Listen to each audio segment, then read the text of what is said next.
사도행전 2장 40절로부터 47절의 말씀을 통해서 믿는 사람이 다 함께 있어 라는 말씀의 제목을 가지고 사실은 교회란 어떤 것인가, 교회란 무엇인가, 또 왜 교회를 다녀야하고 교회가 이 땅에 세워진 그 이유와 목적, 그리고 본질과 그 역할, 그리고 그 교회를 통해서 이루어질 사역의 결과들 또는 공동체의 생활과 신앙생활을 통해서 이 복음의 확장과 또 그 역사가 어떻게 전개되어져 나아가는지를 말씀을 통해서 살펴보도록 하겠습니다. 여러분 나눠드린 그 원고의 1페이지는 여러분들이 참조하시면 됩니다. 그래서 사실은 오늘 이 말씀의 내용은 2주에 걸쳐서 해도 좀 부족하지만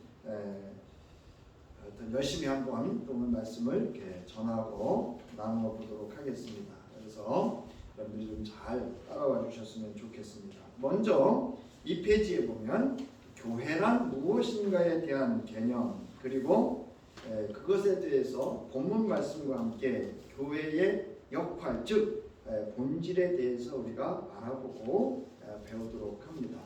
우리가 수십 년, 수년 예수를 믿어도 사실은 알고 있다가도 잊어버릴 수 있고요. 또 오랜 동안 이렇게 오다 보면 교회란 무엇인가, 왜 내가 교회를 나가야 되지? 라고 하는 것에 대해서 우리가 성찰하고 깊이 고찰해볼 그런 것을 이렇게 놓치고 지나갈 수가 있습니다.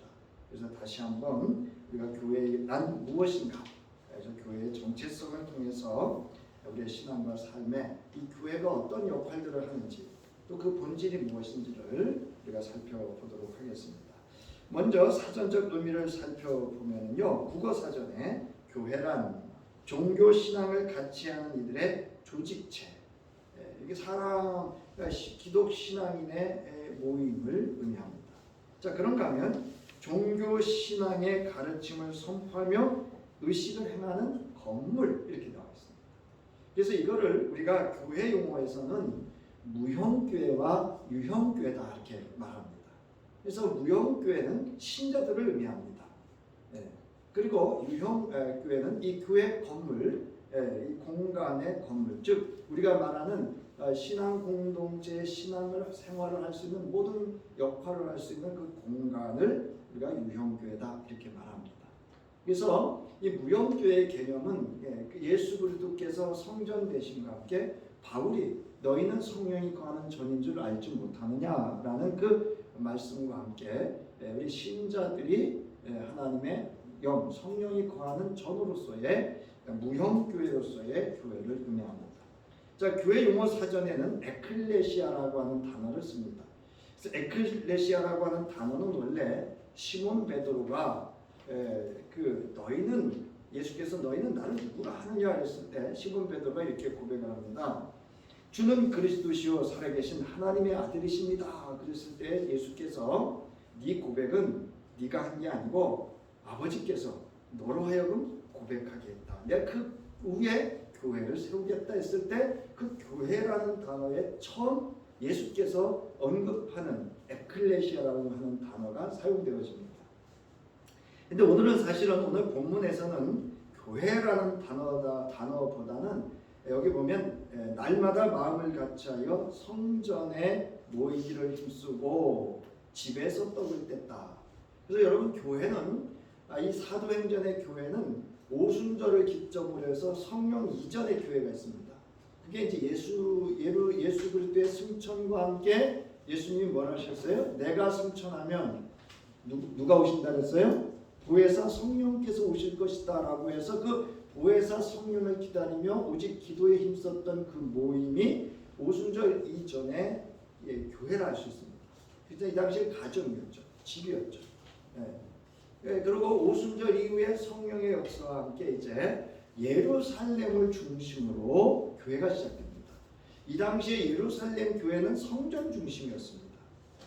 그리고 기독 공동체의 그 사도의 가르침과 또 기독 신앙의 가르침을 따라서 공동 식사와 성만찬과 그리고 각종 성도 간의 교제를 하는 것을 가정을 중심으로 해서 이루어졌음을 우리가 또한 알 수가 있습니다.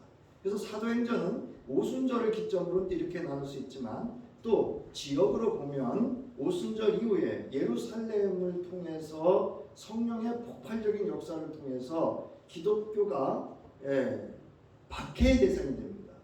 핍박의 대상이 되면서 이제 뿔뿔이 흩어지게 되죠. 그래서 여러분들이 잘 아시다시피 베드로와 일꾼으로 세운 지도자, 집사람이죠. 일명 일꾼들을 통해서 복음이 이제 에티오피아라든가 이런 각 지역으로 확산돼 가게 되죠. 거기에 이제 그 핍박자의 대표적인 역할을, 주도적인 역할을 했던 사울이라고 하는 그가 이제 그리스도 예수를 믿는 이들을 박해하기 위해서 잡아서 옥에 가두기 위해서 다메스커스라고 하는 다메섹 도상으로 가는 중에 부활하신 예수를 만나서 이제 그를 통해서 이방의 복음을 전하고 수리아 안디옥에 이제 교회가 세워지면서 이방 복음화의 확산이 이루어지는, 그래서 예루살렘 중심의 교회와 이방 지역으로 사마리아와 이방 지역으로 확산되어져 가는 교회로 이렇게 나눌 수가 있습니다. 이제 이게 사도행전에서 즉 사도 중심의 예루살렘 교회에서 이제 그 일꾼들과 또 바울 이들을 통해서 이방 지역으로 확산돼가는 교회가 이제 사도행전에 나타난 교회입니다. 그래서 이 에클레시아라고 하는 의미는 밖으로부터 불러 모았다 이런 뜻입니다. 맞죠? 여러분들이 밖으로부터 불러 모은 사람들의 유무형 이것이 교회다 이런 뜻입니다. 따라서 죄악 세상에서 불러 모아진 성별된 자들의 모임, 곧 예수 그리스도를 구세주로 고백하는 거룩한 무리들의 모임을 교회다.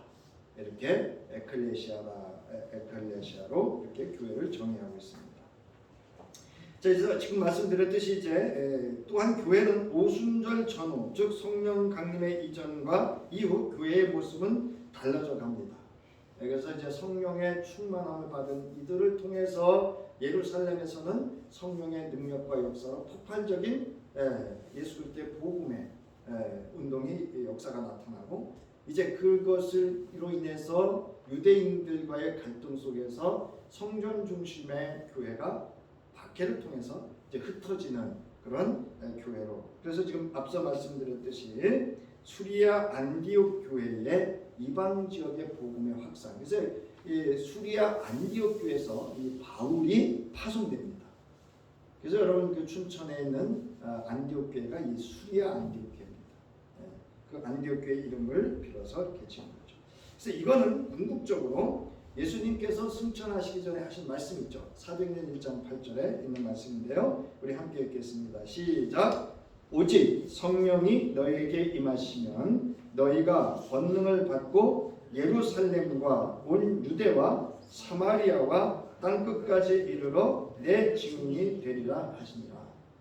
이 말씀은요 많은 것들을 함축하고 있습니다. 제일 먼저 예루살렘은 성전이죠. 성전이 있는 곳이죠. 그리고 복음은 유대에서 난다 그랬어요. 구원은.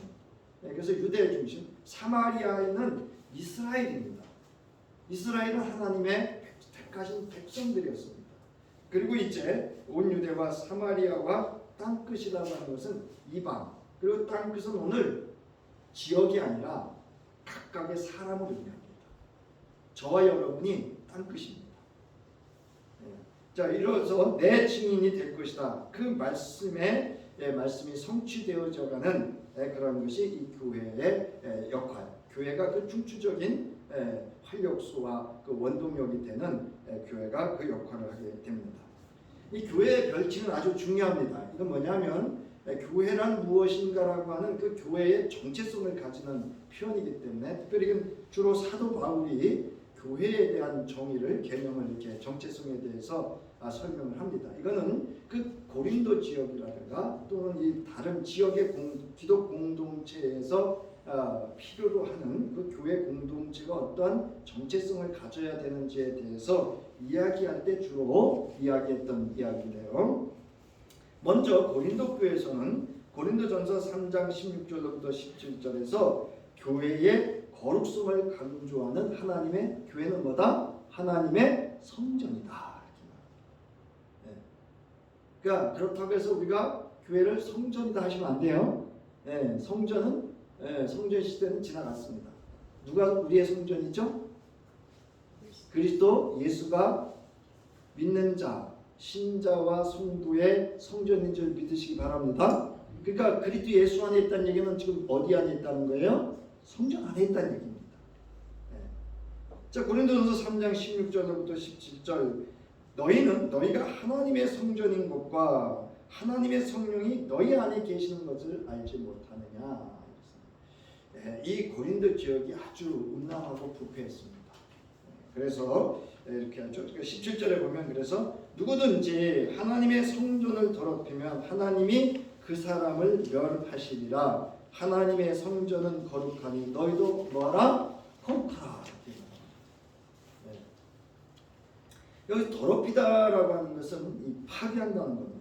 그러니까 기독 공동체를 파괴하는 그러한 행위가 안에 있었어요. 고린도 교회 안에. 그래서 그것에 관해서 바울이 경계하며 교회에 대한 정의를 하나님의 성전이다. 그래서 교회의 거룩성을 의미합니다. 그러니까 교회는 뭐 해야 돼요? 거룩해야 됩니다. 여기는 그래서 세속화와 이 사람 우리가 말하는 인본주의라든가 민주주의라든가 하는 이런 세속화가 들어와서는 안 되는 것입니다. 자, 그 다음에 이 두 번째는 그리스도의 몸이다 이렇게 말합니다. 이건 에베소 교회와 고린도 지역에 있는 기독 공동체의 바울이 이야기한 건데요. 이 이야기는 무슨 이야기인가 하면 생명 공동체다 이 뜻이에요.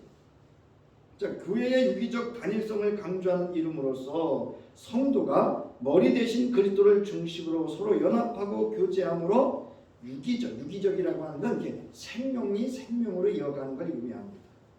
그래서 유기적인 통일을 이루어 나갈 때 교회는 온전하게 섭니다.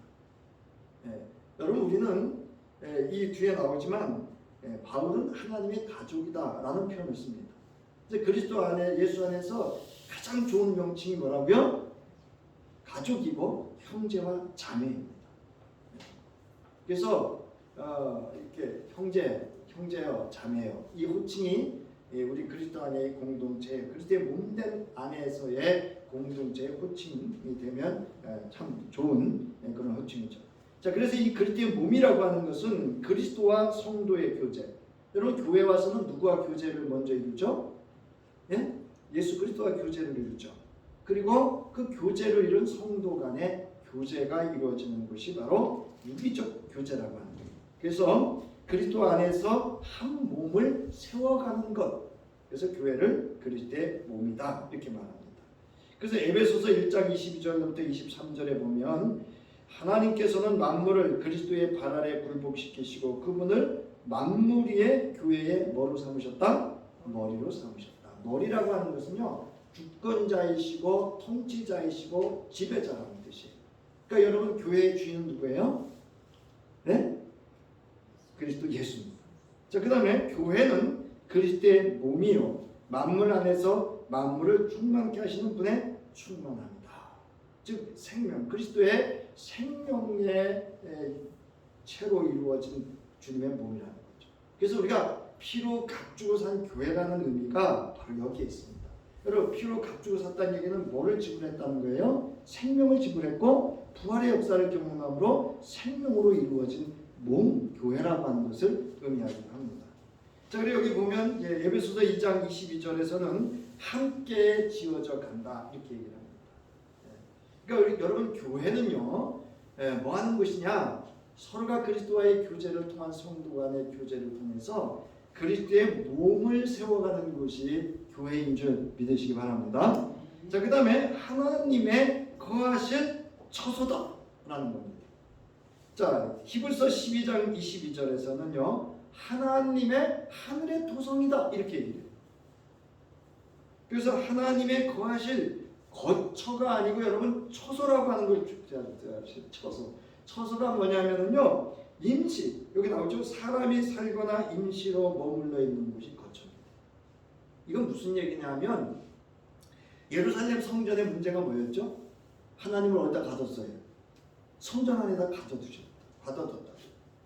그래서 이 교회라고 하는 것은 이 세상의 공간에 있어서 임시적으로 하나님을 만나기 위한 거룩한 영역으로 만남의 장소일 뿐이지 여기가 하나님이 거처하고 있는 지정된 장소는 아니다라는 겁니다. 무슨 장소다? 만남의 장소다. 그리고 하늘의 도성이라고 하는 것은 곧 여기는 뭐다? 하나님의 임재하심이 있는 하늘의 임재가 있는 곳이다 라고 하는 것입니다. 그러니까 여러분 교회 오면은 어떻게 해야 될까요? 하나님이 임재해 계심을 우리가 뭐 하는 거예요? 믿고 하나님을 대하는 태도와 자세로 믿음으로 반응해야 되는 것이 교회인 줄 믿으시기 바랍니다. 자, 그 다음에 네 번째로는 신령한 집이다 이렇게 얘기를 합니다. 교회는 하나님이 친히 세우신 세상과 구별되는 처소요 경배와 찬양, 이거 신령한 제사죠. 여러분 여기 뭐가 빠져있죠? 제물을 드리는 행위가 빠져있죠. 맞죠? 이게 누가 제물이 됐기 때문에, 예수 그리스도가 단번에 제물이 됐기 때문에 제물을 별도로 드리지 않습니다. 뭐만 있어요? 감사와 찬양과 기쁨으로 영광을 돌리는 일밖에 없습니다. 그래서 모임, 즉 거룩한 제사장, 저와 여러분은 누구의 이름으로 예배할 수 있어요? 예수 그리스도의 이름으로 예배할 수 있음을 믿으시기 바랍니다. 그래서 신령한 집이라고 하는 것은 예배의 처소이기도 하다 이런 뜻입니다. 그래서 교회는 예배를 드리는 그런 곳이기도 합니다. 자, 그래서 베드로전서 2장 5절, 이건 베드로의 교회관이죠.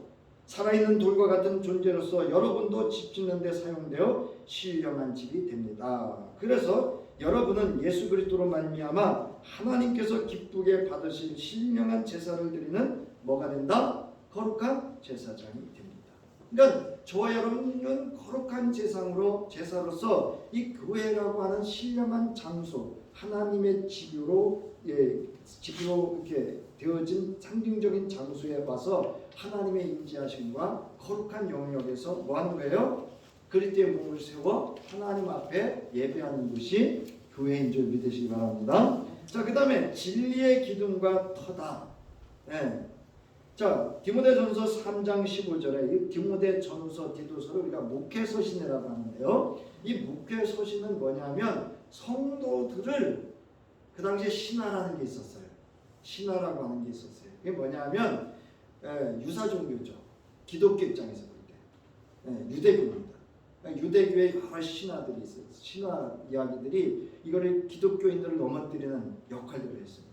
미혹하고 이제 그런 것으로부터 여기 수호자라는 표현 썼죠. 지켜주고 보호해주고, 그 다음에 이제 이단자들, 거짓 교사들, 거짓 그리스도로부터 지켜주고 보호해주는 역할을 하는 교회는 뭐다? 진리의 기둥과 터의 역할을 했다라는 겁니다. 그래서 디모데전서 3장 15절을 보면 만일 내가 늦어지더라도 하나님의 가족 가운데서 사람이 어떻게 처신해야 하는지를 그대에게 알게 하려는 것이다. 이게 이제 목회 서신입니다. 자, 이 가족은 누구죠? 하나님의 가족이죠. 살아계신 하나님의 교회. 교회를 뭐라고요? 살아계신 하나님의 교회잖아요. 그러니까 여러분 이 교회는 소유권이 누구에게 있어요? 하나님께 있습니다. 살아계신 하나님에게 소유권이 있습니다. 자, 그 다음에 진리의 기둥과 터다. 그래서 여기 이제 다음 페이지에 보면 기둥과 터라는 단어가 나와 있는데요. 기둥이라고 하는 것은 진리의 기초를 세워간다 이런 뜻이에요. 그러니까 여기 뭐냐? 진리를 바르게 알기 위한 기초를 세워가는, 기둥을 세워가는 곳입니다. 그 다음에 터입니다. 터. 이건 뭐냐면 확고하게 하는 겁니다. 그러니까 여러분의 신앙을 견고하게 해주는 데가 교회입니다. 뭐로? 진리로. 그래서 여러분 교회는 다른 데 하는 거 아니에요. 진리의 뭐예요? 기둥과 터의 역할을 하는 거예요. 그 사역을 하는 게 목회자입니다. 이게 목회 서신에 나와 있거든요. 자, 여기서 교회는 혼잡한 신하들에 대항하는 견고한 방어물이며 개인적인 신앙과 사상을 그 고백과 함께 확실한 어디 위에? 그리스도 예수 안에 길이요 진리요 생명 되신 그 예수 그리스도의 확고하게 기초와 터를 세우는 곳이 교회인 줄 믿으시기 바랍니다. 네. 자, 그러면 본문이 말하는 교회입니다. 네, 앞서 말씀드렸듯이 예루살렘의 그리스도 공동체를 말합니다. 자, 여기 본문이 말하는 그 교회는 이 44절에 보면 이렇게 나와 있습니다. 믿는 사람이 다 함께 있어 이랬어요. 이건 뭐예요? 유형교회와 무형교회가 함께 있는 것을 의미합니다. 믿는 사람은 유형교회고 있다는 곳은 무형교회죠. 네. 자, 그래서 여기 보면 믿는 사람은 모두 함께 지내며 모든 것을 공동으로 소유하였다 이렇게 되어 있습니다. 여기 믿는 사람이란 즉 신자는 교회 구성원을 지칭하는 최초의 용어입니다.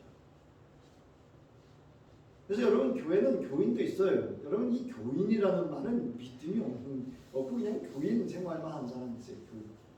교인이 교인 되려면요 교회에 의무가 있습니다. 그 의무를 지켜야 교회에서 교인 역할 그 권리를 가질 수가 있어요. 그건 이제 얘기 안 하겠습니다. 뭔지 다 아시기 때문에. 자, 그거는 그 중요하지 않고요. 자, 이는 예수 그리스도 안에서 하나된 공동체, 즉 공동의 구성원을 의미합니다. 에클레시아죠. 네. 자, 사도행전 2장에서 믿는 사람은 그리스도 예수에 대한 복음을 듣고 첫 번째 회개한 사람들. 여기 이제 회개가 뭐냐? 예수 그리스도를 거부했던 태도에서 전 인격적으로 돌이킴을 의미한다. 왜냐하면 유대인들이거든요. 이 당시에 그리스도 예수를 믿는 사도행전의 2장은 유대인들이에요. 유대인들은 그리스도 예수를 심지어는 이단으로 봤습니다. 그러나 베드로의 복음 증거를 듣고 그들이 뭐 했다고요? 아, 예수가 그리스도였구나. 우리가 십자가에 못 박았던 그가 누구라고요? 메시아 그리스도였구나. 그를 회개하면서 돌이키는 겁니다. 자, 죄인을 구속하시는 하나님의 은혜로 자신의 죄성을 깊이 깨닫고 죄로부터 결정적으로 돌이키는 신앙 행위로 회개는 죄를 포기하는 것으로 거룩한 생활을 가능케 하는 성령의 역사를 수용하는 것이다. 여러분 회개라고 하는 것은 이제 내가 나를 주장하는 것이 아니고 내 안에서 누가 나를 주장하도록 성령께서 주장하여 그리스도 예수를 따를 수 있도록 나의 존재와 삶의 방식의 변화가 일어나는 것이 회개인 줄 믿으시기 바랍니다. 자, 그래서 예수 그리스도의 복음을 증언하고 선포하는 사도들의 전도의 핵심이 회개였습니다. 이 회개를 촉구했고 선포했습니다. 이는 초기 기독교 교리의 기본적인 조항입니다. 여러분이 아셔야 될 거는요, 세례자 요한의 회개하라는 그 선포와 지금 사도 베드로의 선포의 회개는 다릅니다. 무슨 얘기인지 아시죠? 차이가 좀 있는데요. 오늘 본문의 회개는 그리스도 예수께로 돌이키는 것을, 즉 예수가 그리스도라고 하는 것을 인정함으로 그 이전에 우리가 말하는 유대교의 모든 것들을 버리고 새로운 하나님의 말씀과 삶의 방식을 받아들여서 자신의 존재와 삶을 이렇게 바꾼 것, 아주 완전히 전환한 것을 의미합니다. 그 다음에 두 번째로 믿는 사람이란 각각 예수 그리스도의 이름으로 뭐를 받았다고요? 침례를 받았습니다. 이게 침례가 맞습니다. 세례는 이렇게 물 뿌리는 거고요. 물로 씻는 행위인데 침례는 물에 담갔다 꺼내는 거예요. 이 담갔다 꺼내는 예식은 거기 설명되어져 있지만 죽음을 경험하게 하고 물속에서 건져내 줌으로 소생, 새 사람의 출생을 의미합니다. 거듭남이라고 하는 번역은 조금 안 맞는 것 같아요. 제가 요즘 이제 걸으면서 계속 지금 묵상을 하는데 소생이라고 하는 것은 여기 나오죠. 죄에 대하여 옛사람에 대하여 뭐하고 죽었던 데서 살아나는 것을 의미합니다. 그래서 우리가 바울이 그러잖아요. 죄와 허물로 뭐했던? 죽을 뻔했던 죽었던입니다. 그래서 이것은 그리스도 예수의 부활의 생명이 내 안에 하나님의 그 존재, 영생으로 존재함에 대한 성령의 내주하심을 의미하는, 그래서 새 생명으로 소생하는 신앙의 강력한 상징의 이 표시가 침례였습니다. 오늘 아침에도 아내와 걸으면서 제가 만천주에 있을 때 학생부들을 지도하면서 학생들은 반드시 그 학생 세례를 베풀 때는요 제가 교육을 했습니다. 애들이 이제 선생님을 좀 많이 보고 이름 올려놓고 안 옵니다. 교육에 주일에 이름을 부를까요? 안 부를까요? 안 부릅니다.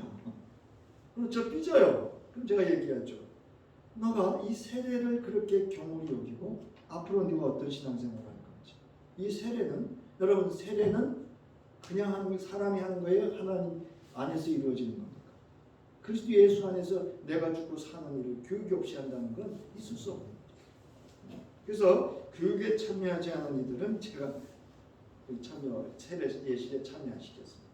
아무튼 중요한 것은 이 세례는 여기 나오죠. 밑에서 두 번째 줄 세례 즉 침례는 그리스도와의 연합을 상징하는 의식으로 초기 기독 공동체인 교회는 물론 지금 교회도 기독인으로서의 공동체 구성원으로 입교하는 공식적이고 매우 중요한 인증 의식이기도 합니다. 여러분 제가 잘 그걸 구분을 안 해서 잘 안 하는데요. 여러분 성만찬에 세례 받아야 돼요? 안 받아야 돼요? 참여하려면 여러분 세례 받아야 돼요. 세례 안 받으면 성만 예식에 참여 안 시킵니다. 저희만 그런 거 아니에요. 가톨릭 가보세요. 더 엄합니다. 자, 그 다음에 다음 페이지에 보면 아주 중요한 건데요. 이 회개와 세례를 받았던 것은 뭐를 받았기 때문에요? 맞으면 말씀을 받았기 때문에. 그러니까 여러분 믿음의 사람이라고 하는 것은 하나님의 말씀을 받는 사람입니다. 믿으시기 바랍니다. 네. 이게 믿어야 되는 게 아니라 당연한 거예요. 그래서 여러분 그 베드로의 설교, 그 그리스도 예수가 그리스도라고 하는 것, 네. 하나님의 온전하신 말씀이 성취된 그리스도라고 하는 그 말씀을 받은 자입니다. 베드로의 증언을 듣고 확증하여 권한 말씀을 듣고 받고 침례를 받은 자들입니다. 즉 예수 그리스도를 믿어 회개하고 각각 예수 이름으로 세례를 받는 그리스도의 복음에 관한 말씀을 믿음으로 반응한 이들이에요. 그러니까 말씀을 받고 그 다음에 일어난 게 뭐였죠? 믿음으로 반응한 게 뭐죠? 회개하고, 이건 개인적인 경험이죠. 그 다음에 뭐죠? 공식적으로 침례를 했다는 겁니다. 자, 이들은 이 말씀을 받아 행함으로 하나님의 용서하심과 성령을 뭐로 받죠? 선물로 받습니다. 선물이라는 은혜입니다. 저와 여러분도 뭐 받으셨어요? 네? 하나님의 용서와 성령을 선물로 받으신 줄 믿으시기 바랍니다. 이 표현이 좀 적절치 않아서 그렇죠. 여러분 다 신내림을 경험했다는 한 겁니다. 세상에서는 좀 부정적으로 쓰지만. 자, 그리고 여기 보면은요, 받다라는 의미가 뭐냐면은요, 기쁘게 받다, 영접하다 이런 뜻이에요. 즉 기쁘게 받아들이는 거예요. 여러분 하나님의 말씀을 여러분 지루하고 이러면 안 돼요. 여러분 기쁘게 받으시기 바랍니다. 제가 정신이 나갔죠. 책이 왔는데요. 주석이 왔는데 8박스가 왔어요. 그 요즘 제가 계속 기도합니다. 이걸 어떻게 꽂아야 되는지, 어떻게 책꽂이에 정리를 해야 되는지. 기존 책도 지금 많거든요.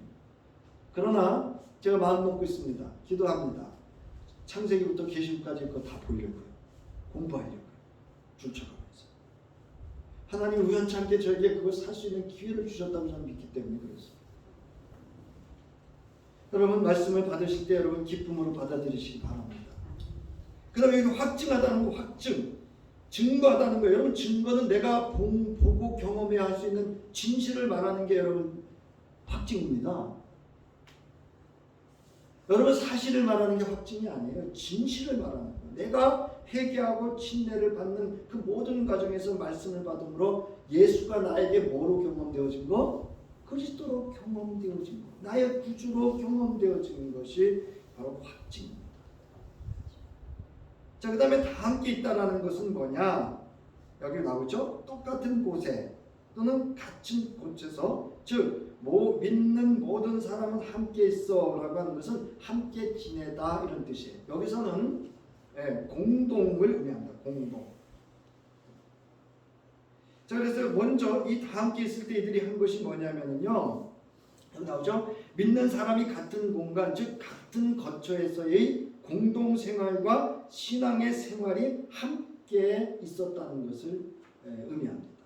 다 함께라는 것은 자, 서로 자기의 소유권을 주장하지 않았다. 뭐냐? 모든 물건을 서로 통용하는 공동의 생활을 하였다.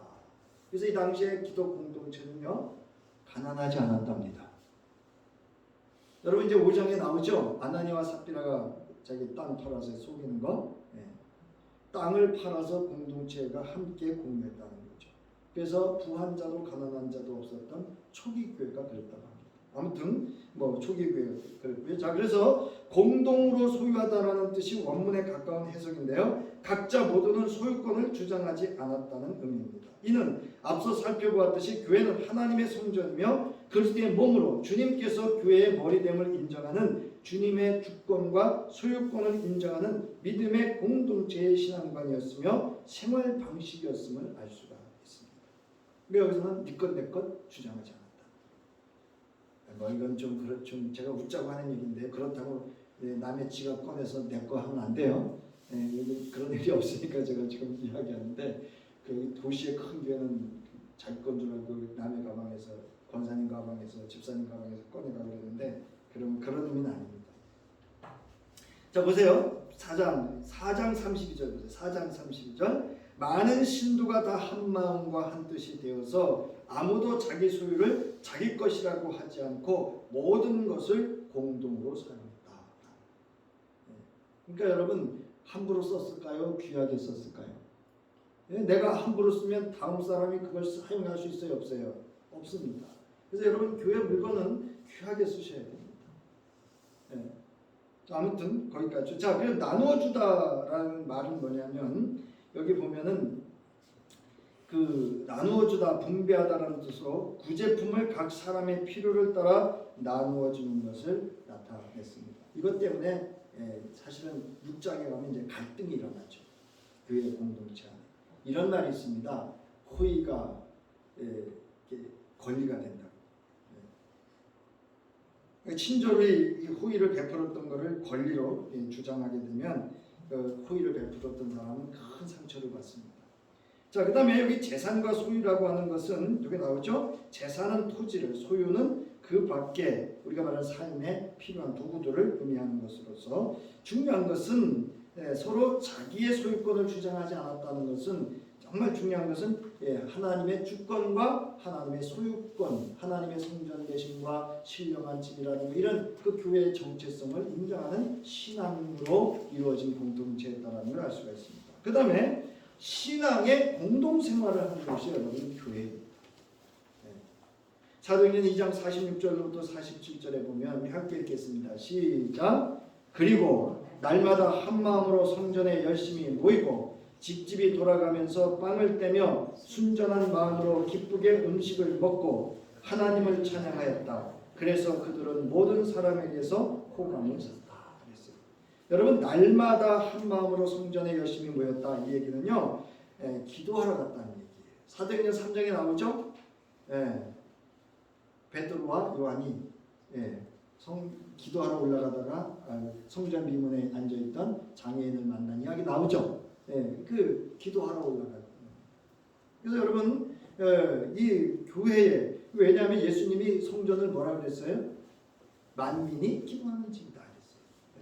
자, 그 다음에 집집이 돌아가면서 또는 이 집 저 집에서 빵을 뗐다 이렇게 나옵니다. 빵을 뗐다. 그 순전한 마음으로 음식을 함께 먹었다 이렇게 말하고 있습니다. 그래서 이는 당시 유대인의 식사 생활 방식은 아니었지만 교회 공동체 안에서 성만찬 아시죠? 예수께서 십자가에 죽으시기 전날 밤에 하셨던 성만찬 예식과 공동 식사가 엄격히 구별되지 않았던 그때를 의미합니다. 아마도 식사 전에 성만찬 예식을 하고 공동 식사를 하지 않았을까 이렇게 볼 수도 있습니다. 자, 여기 보면 중요한 것은 어떤 마음이냐? 순전한 마음. 그래서 순전한 마음이란 뭐냐? 진실하고 순결한 마음, 이런 마음. 진실하고 순결해. 그러니까 여러분 성만찬 예식과 우리 저와 애찬신 할 때 여러분 어떻게 해야 돼요? 순전한 마음을 하시기 바랍니다. 순전한 마음을 하시고 그 성만찬을 임할 때는 그리스도 예수와 피와 살을 먹고 나누는 그 예식, 그리스도와 연합하는 예식에 우리가 순전한 마음. 애찬실에서는 그리스도 예수 안에서 애찬이잖아요. 그리스도의 사랑을 나누는 애찬이 될 수 있도록 우리는 그런 순전한 마음으로 모든 것을 대해야 됩니다. 자, 그 다음에 하나님을 찬미하였고 사람에게 호의 또는 친절을 베풀었다 이렇게 돼 있어요. 우리 개역개정에는 칭송을 받았다 이렇게 돼 있는데 호의를 베풀었다, 친절을 베풀었다, 또는 다른 번역에는요 감사했다 이렇게 돼 있어요. 그래서 하나님을 찬미하고 찬양하는, 그래서 그 기쁨과 감사가 넘쳐나는 그런 신앙의 생활을 했다는 것을 알 수 있고, 그들의 신앙 생활이 모든 사람들에게 칭송을 받는 호의를 베푸는 그런 역할을 했다는 거예요. 그래서 이 모임, 이 그리스도 예수 안에서 이들의 모임이 특별나서 붙여진 이름, 우리에게 붙여진 별명이 그리스도인입니다. 그 별명이 그래서 붙여진 거예요. 자, 그래서 여기 나오죠. 은혜로운 태도와 행위를 나타내는 것으로 이것은 하나님과 사람들을 향한 그들의 삶의 방향이고 방식으로 구원받은 자, 즉 믿음의 사람의 변화된 태도와 삶을 의미합니다. 그러니까 여러분 하나님을 찬미하시고 뭐가 있다는 얘기예요, 여러분? 기쁨이 있다는 얘기, 감사가 있다는 얘기. 그 다음에 이웃들에게 뭐 했다? 내 안에 기쁨이 있고 감사가 있을 때 친절해지죠. 아니 내 안에 짜증이 있고 내가 부족하고 내가 아픈데 무슨 친절이고 호의구나. 자, 그 다음에 교회의 활동 및 본질입니다. 자, 교회의 활동 및 본질 2장 42절에 보면 그들은 사도들의 가르침에 몰두했고 서로 사귀는 일과 빵을 떼는 일과 기도에 힘썼다. 이게 여러분 교회의 활동의 본질입니다. 첫 번째 뭐가 있었다고요? 사도의 가르침이 있었습니다. 따라하시기 바랍니다. 교회는 말씀 중심의 공동체이다. 그 말씀을 전하고 받고 배우고 익히는 데가 교회여야 합니다. 그 다음에 서로 교제했습니다. 여기 서로 여러분 중요한 단어가 하나 있죠. 어떻게 했다고요? 서로 교제했습니다. 이게 무슨 얘기냐면 서로 사귀는 일, 세번역이 이렇게 번역했고요. 공동 번역에서는 서로 도와주며 이렇게 되어 있어요. 바울은 늘 강조할 때 이렇게 일합니다. 남의 일을 이야기할 때는 내가 할 일을 먼저 했는지를 살펴보고 남이 한 일을 얘기하라 이렇게 되어 있어요. 다른 사람이 도와주기를 원하지 않고 내가 도와줄 때는 내가 할 일을 하고 도와주기를 살펴보라고 이렇게 가르치고 있습니다. 그래서 여기 서로 교제하다라는 것은요 함께 나누는 것을 의미합니다. 서로 죽고 받는 일, 서로 필요한 것들을 나누는 것과 관련이 되어 있습니다. 앞서 말씀드렸듯이 자기의 것을 주장하지 않고 서로의 필요를 나누어주는 섬김이 있었다라고 하는 것을 알 수가 있습니다. 그래서 여러분 교회에서 뭐 교제하라며 그래서 뭐 먹고 밥 먹고 카페 다니고 이거 교제 아니에요, 여러분. 그리스도의 섬김으로 서로를 존중하고 이해하고 아픔을 돌봐주고 무슨 얘기인지 아시죠? 함께 나누고 돌봐주는 것을 교제라 합니다. 자, 그 다음에 함께 빵을 떼는 뭐를 했다고요? 만찬을 했다. 이 떼다라는 말은 쪼개다라는 의미. 빵이 이렇게 둥글거나 뭐 이런데 그 쪼개는 거예요. 그래서 이거는 사도의 가르침과 또 서로 교제함과 또 뒤에 나오는 기도와 동시에 언급된 점을 본다면 이는 그리스도 예수께서 십자가에 달려주시기 전에 만찬을 기억하는 것에 더 무게를 두고 해석할 수가 있습니다. 그래서 여러분 저희는 뭐 매주는 안 합니다만은 성만찬을 중심으로 해서 매주 성만찬을 하면서 부흥하는 교회도 있습니다. 아주 성만찬 예식을 아주 정말 은혜롭게 이렇게 하고 그 다음에 두 번째로는 네 번째로는 따라하시기 바랍니다. 오직 기도하기를 힘썼다. 여기는 기도하라는 단어가 복수형이에요. 복수형. 그러니까 기도들을 했다 이게 뭐냐면 교회는 여러 가지 상황에 대해서 다 사람의 소리로 한 게 아니고 뭐로 했다? 기도했다. 그래서 여기 힘쓰다라는 말은 뭐냐면요. 여기 나와 있죠. 어떤 일을 굳게 계속하다. 여러분 교회는 다 중요한데 정말 중요한 건 뭐다? 뭐에게 힘써야 된다? 기도하기에 힘쓰시기 바랍니다. 여러분 교회가 기도 멈추면 안 돼요. 여러분 뭐 담임 목사 혼자 하고 이러는 거 아니에요. 여러분 수시로 무시로 어떻게 하라고요? 끊임없이 교회를 위해서 여러분 기도하시기 바랍니다. 아멘 안 하시네. 네? 공동생활과 신앙생활의 결과가 나옵니다. 첫 번째, 사도들이 계속해서 놀라운 일과 기적을 많이 나타내 보이자 사람들이 뭐 했다고요? 하나님을 뭐 했다? 두려워했다. 저와 여러분의 신앙과 삶을 보고요, 세상 사람들이 하나님을 두려워해야 됩니다. 그 다음에 두 번째로 주께서 어떻게 했어요? 구원받는 사람을 날마다 뭐하게 하셨다? 더하게 하셨다. 여러분 공동번역이 이렇게 나와요. 주께서는 구원받을 사람을 날마다 늘려주셔서 신도의 모임이 커갔다. 세 번역에는 주님께서는 구원받는 사람을 날마다 더하여 주셨다. 누가는 초기 교회의 본질은, 누가는 사도행전의 저자입니다. 초기 교회의 본질은 생명구원이며 생명을 구원하는 것은 사람에 의한 것이 아니라 하나님에 의한 것임을 분명히 밝히고 있다. 왜 기도해야 되는지 아시겠죠? 네? 왜 교회가 말씀 공동체해야 되고 왜 기도해야 되고 왜 그 말씀을 실현하는 공동체가 되어야 되는지를 우리가 여기서 알 수가 있는 겁니다. 그래야 뭐라고요? 세상 사람들이 하나님을 두려워하고 그렇게 두려워할 때 날마다 주께서 생명을 구원하는 사람들을 더하게 하신다는 겁니다. 자, 이제 맺는 말씀입니다. 교훈과 적용인데요. 교회는 모이게 여러분 힘써야 돼요. 모여서 뭐 하셔야 돼요? 기도해야 돼요. 사도의 가르침은 하나님의 말씀을 받아야 됩니다.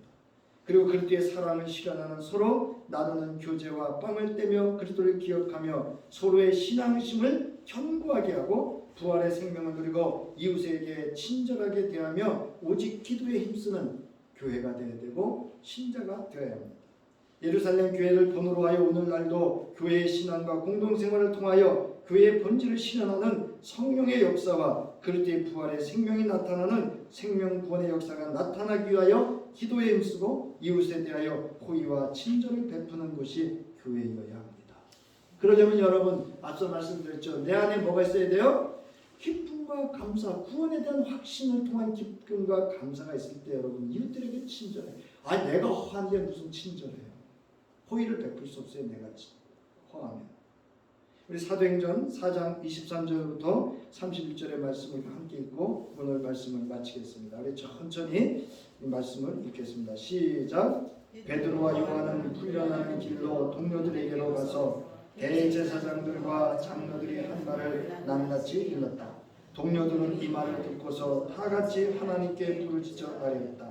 하늘과 땅과 바다와 그 안에 있는 모든 것을 지으신 주님 이제 그들의 위협을 내려다보시고 주님의 종들이 참으로 담대하게 주님의 말씀을 말할 수 있게 해주십시오.